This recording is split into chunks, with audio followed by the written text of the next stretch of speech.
Let's create viral Pinterest pins for your specific niche on Pinterest. In today's episode, we are going to be heading over to the Trends tool on my Pinterest account, and I'm going to show you how you can use that Trends tool to come up with ideas and inspiration for creating amazing pins that are click-worthy and also increase your chances of going viral on the platform. So in previous episodes, I've talked about utilizing the Trends tool because it is such a helpful way to find keywords, also when those keywords are starting to kind of crank up in search results. But this episode is different because we are specifically going to be looking at pin design. And whether it be business owners who are going the DIY route or my Pinterest Manager Academy students who are working with clients, I get asked a lot about designing pins. And it can really vary based off of your specific business and niche, what you should be including on those pins. So the way that I'm going to teach you how to utilize the Trends tool is to look at what others are doing within your niche based off of keywords, and we're going to use those pins as inspiration. So we're going to look at some of the following things. Do these top ranking pins have text overlay? Do they not have text overlay? What are the images of? And of course, I'm not recommending that you copy what others are doing, but you can see general themes. For example, using text overlay versus not using text overlay. And that's something I get asked a lot from my Pinterest Manager Academy students because some of them are working with business owners who are in very different niches. Some of them might be working with somebody who is in education and then also a food blogger.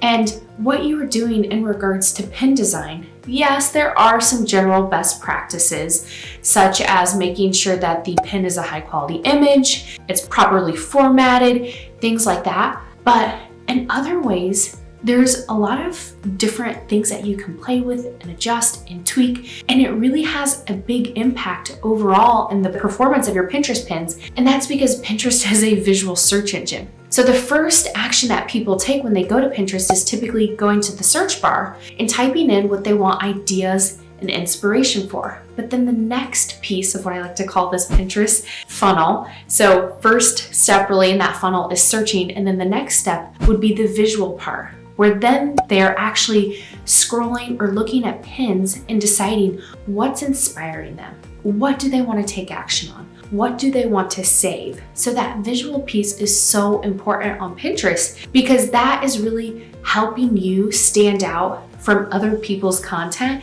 And you have to think about, how am I going to capture the audience when they are seeing lots of other pins? So I'm excited to show you step by step how you can use the Trends tool to get inspiration to create amazing click-worthy Pinterest pins. So let's go ahead and jump over to my Pinterest account.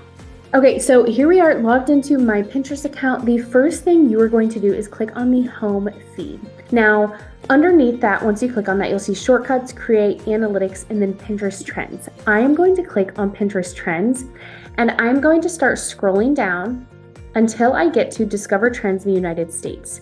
Now, back up here at the top, you will want to edit it based off of whatever region you are in, but I'm in the United States, so I'm going to leave that in regards to discover trends in the United States.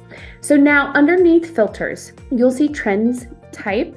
I am going to click on top yearly trends. Now, after I click on top yearly trends, I'm going to scroll down a little bit till I get to this section where it says keywords. And when I click the drop down, you'll see type keyword. Now, we are in the end of August, and things in the fall and winter, they start really ramping up seasonally. And so I want to search something that is very fall related.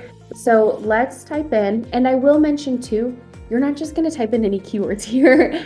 When you are utilizing this and getting inspiration for your pins and what you should be putting on them, things that you can test, you want to use your own keywords, right? So if I'm thinking of whatever niche would be Halloween costumes, maybe I am a mom blogger or a lifestyle blogger and I just want to create a fun blog post about Halloween costumes. Or if I'm DIY or home decor, I could type in fall decor. If I am a food blogger, maybe I'm typing in fall meals. So just for the sake of what season I'm in currently, my mind is going to like Halloween costumes.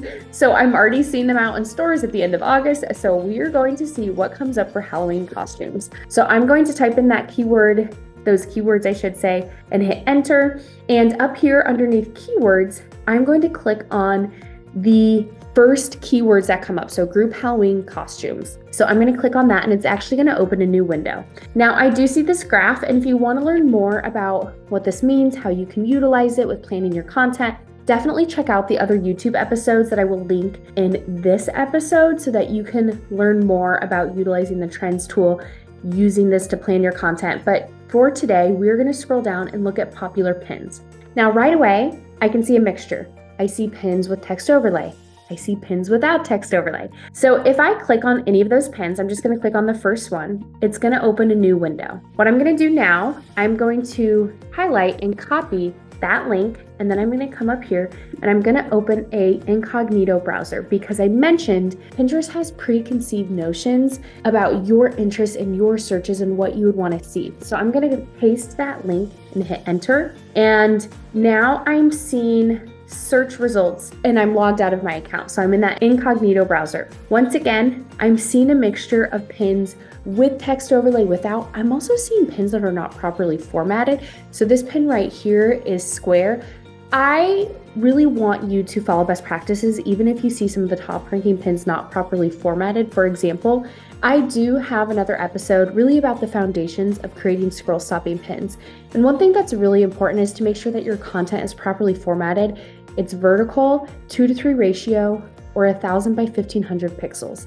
So even if you see pins that are not properly formatted, really top ranking, and they are top ranking if you're seeing them at the top of the search result for group Halloween costumes, but that's one thing that I would not apply to your pins.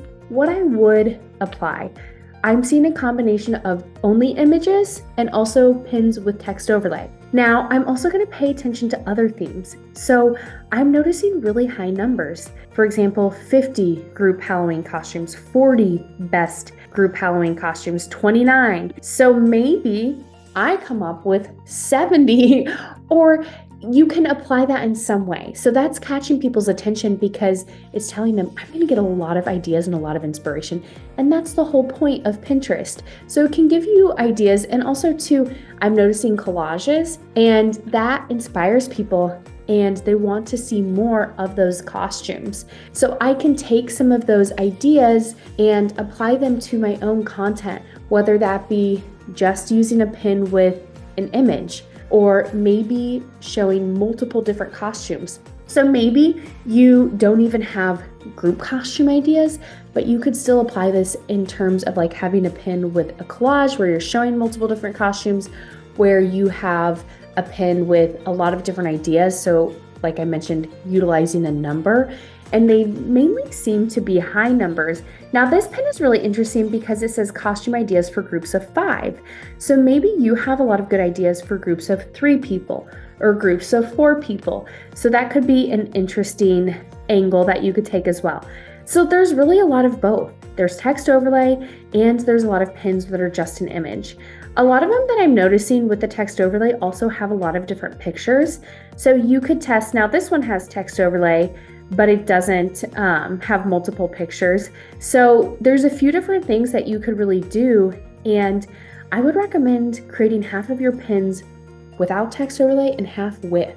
And those pins that have text overlay, you could try some that are a collage where it shows you a snippet of the different costume ideas you're going to share. And then you could also create one with text overlay that just has one costume, maybe. So like when I scroll down this one, this pin, it just has one costume, even though it says 30 best group Halloween costume ideas. So this gives you a lot of ideas. Like I mentioned, inspiration. And this first row here at the top, there are 5 pins, 2 have text overlay, 3 don't. So maybe if you're creating 5 pins for your blog post, you create 2 with text overlay, 3 without. And it is a little bit easier to create pins without text overlay. It's just faster naturally. So remember, you do want to have them properly formatted. Now, when I click on this, you can also pay attention to what keywords they're using. You'll also see here the tags Halloween costume group, DIY group Halloween costumes. best group Halloween costumes. You can also get inspiration for keywords as well, which is really interesting.